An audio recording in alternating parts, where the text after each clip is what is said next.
Ada yang jadi pejabat, ada yang jadi raja, ya, ada yang jadi tukang sambal ban, biasa aja. Hurafat ceritamu yang bisa terbang, padamkan api neraka, semua jadi tenang. Udara jadi emas, kilauan di angkasa, air bisa jadi bensin mimpi di kepala. Hurafat cerita hebat, bikin kita tersesat. Kami pakai hurafat, tak takut kualat, tak takut kualat.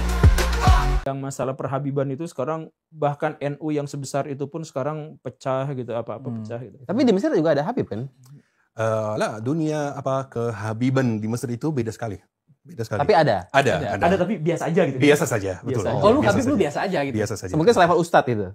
Enggak harus ustadz juga ya. Masyarakat biasa aja. Masyarakat gitu? biasa. Iya, masyarakat biasa. Cuman punya nama nama Syarif. Syarif Jadi, atau Sayyid. kalau di sini seperti level apa? Seperti level Nggak ada levelnya, biasa aja. Ada yang jadi pejabat, ada yang jadi raja, Ya, ada yang jadi orang tukang biasa. sambal ban, biasa aja. Orang biasa. Jadi dia dinilai bukan berdasarkan kehabibannya gitu kan dia. Habib aja tapi ya udah gitu. Ya kemarin yang bikin Indonesia kalah sama Bahrain itu kan itu wasitnya Habib juga kan? Oh, Oh, itu iya, Habib. Iya, itu Habib Iya. itu. Berdosa kalau ada yang percaya itu. Banyak yang ngehina Habib berarti itu. Gua ngepost abis ini gua hapus nih posan gua nih. Oh, tuh di Habib. Mesir ada organisasi juga, itu Niqabatul Ashraf ya. Oh, Niqabatul Ashraf. Niqabatul Ashraf itu juga yakni memproses misalnya atau memverifikasi gitu ini benaran keturunan Rasulullah atau tidak. Tetapi setelah diakui sebagai keturunan Rasulullah, ya tidak ada kelanjutannya. Ya sudah selesai sebatas ini saja. Oh, paling oke, mantap gitu ya. Ya udah selesai. Tahu aja udah gitu. Bahkan ada beberapa ulama Mesir yang saya ikuti, saya belajar dari mereka mungkin bertahun-tahun, bahkan pas masih di Mesir. Itu setelah mungkin sekian tahun, saya baru tahu ini Habib. Nah, saya baru tahu. Mereka Nggak pernah disebut. Nggak pernah expose. Betul, ya.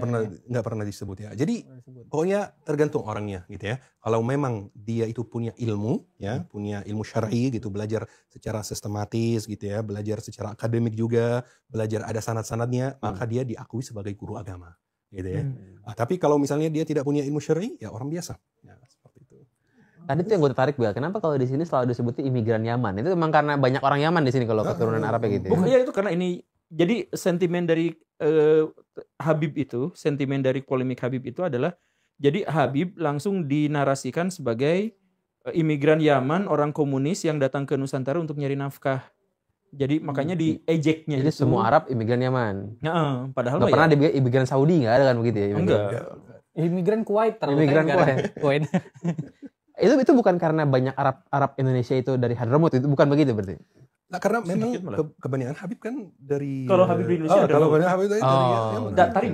Dari Tarim.